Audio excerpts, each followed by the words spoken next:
what's up guys? Chad Can't Color here with Angelus brand. I'm super excited to be introducing this product to you guys. We're referring to them as Angelus paint markers. It's basically a refillable, custom color mixable marker, and it's getting ready to help revolutionize the way that you can customize. Essentially what this is, it's not a replacement for your paintbrushes, but it is something to add to them. Having the different tips on there and having the ability for the paint to always be flowing out of it and not have to re-dip your paintbrush every little bit, it's going to help make your lines actually even smoother if you're doing the detail work like I like to do. This is going to be a time saver, and it's also going to take the fear factor out of jumping into the customizing game.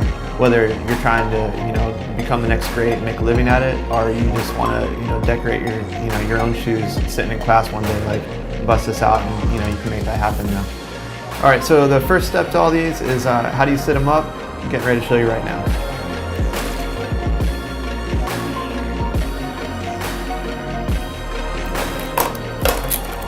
These are the paint drippers. This is your extra pack of the tips. This is it. Basically, you unscrew it. Little lid here. Use your fingernails. Pop that out. That's actually what we're going to call the plunger. There's a little spring inside of there that activates the paint to come out. And then on these guys, on the little ones, there's a little metal cylinder. Don't lose that. That's actually what helps to mix the paint up. So when you do your shaking motion, everything, it keeps the paint kind of fresh and ready to go. The next step, the first step actually, is to get the paint into the marker to get it ready to use. If you take your paint and put it directly into here, it's not going to work. It's too thick in normal paint form, and it'll gum it up and you'll be bummed out and not want to use these ever again. To counteract that, you want to use the too thin.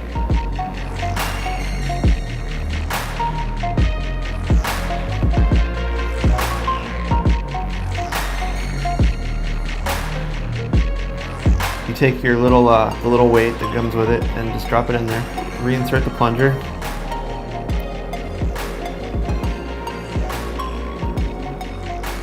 Okay, now you have a choice if you want to use the round tip or the little chisel tip. I always prefer the round one because it's more consistent. So then I'll reinsert the chisel tip forward, and then if you put the lid on, shake it up a little bit. That way it gets nice and mixed up. You're mixing too thin and the paint together. And then the next step is press little by little, not too hard because you don't want to damage the tip. As you're pushing and pressing on it, the paint's actually working itself down through the plunger, through the spring mechanism, into the tip.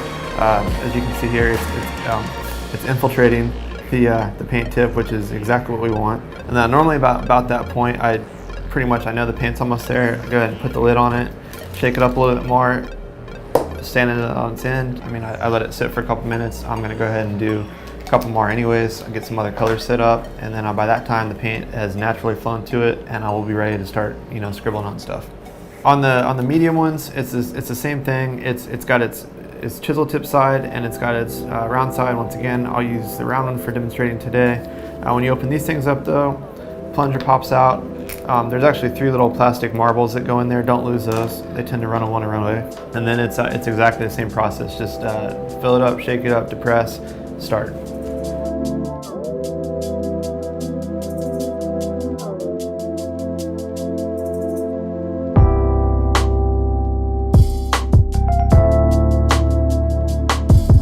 Demonstrate, I'm going to compare my brushes with the markers so you can kind of see the difference. So first I'm going to take my little micro brush, dip it in the flat black, get ready to try and pull a little bit of straight line and show you, how far it goes before you would have to dip in and reconnect to your line.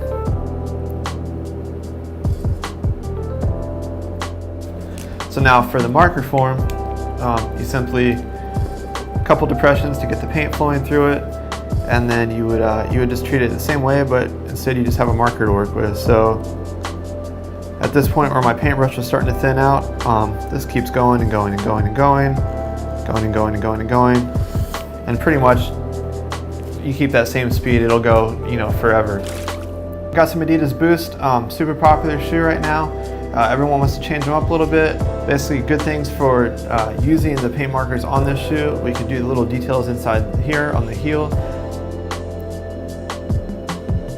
The whole point of these is for detailing, for kind of styling out stuff, and for like I said, if you're scared of paintbrushes but you still want to customize something, this kind of takes that fear factor away and allows you to to kind of dive into this whole customizing world. Another thing, a little tip, when you're filling in a stripe like this, while it's still wet and you can tell it's got kind of a shine to it, I'm kind of going back and dragging back and forth through the wet as I'm going over. That way I don't get streak marks, it stays kind of saturated and wet, and then when it dries, I'm done in one coat. I'm not having to do 2, 3, 4, 5, even 6 on some of the colors. It's just a more efficient way to do it, and that way you're not building your paint up, it stays nice and thin, and it looks really good when it's all finished.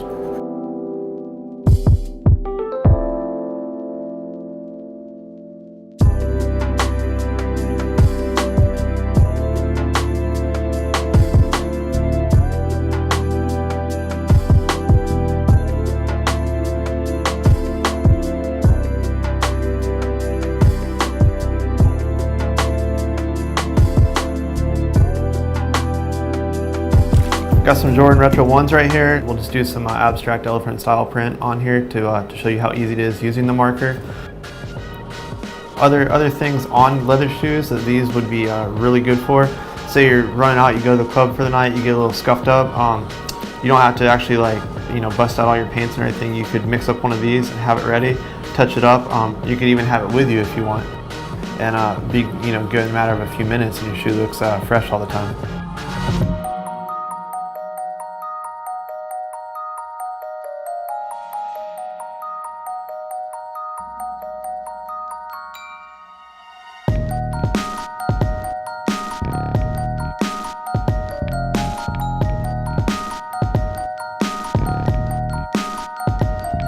That's pretty much a very brief introduction to these things. Don't want to get too in depth with it yet anyways. I want you guys to go and get these. I want you to kind of experience them for yourself firsthand and see how really easy they are to use. Get these.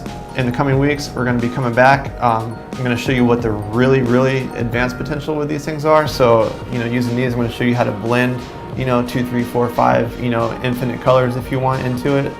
Show you how to kind of do different shading techniques, detail work, mixing the colors, blending the colors on the leather, the canvas, the different materials, and how to achieve that. That's the whole point. We're all creating stuff together. We're having fun with it, seeing what our minds can come up with, and what gets created for tomorrow.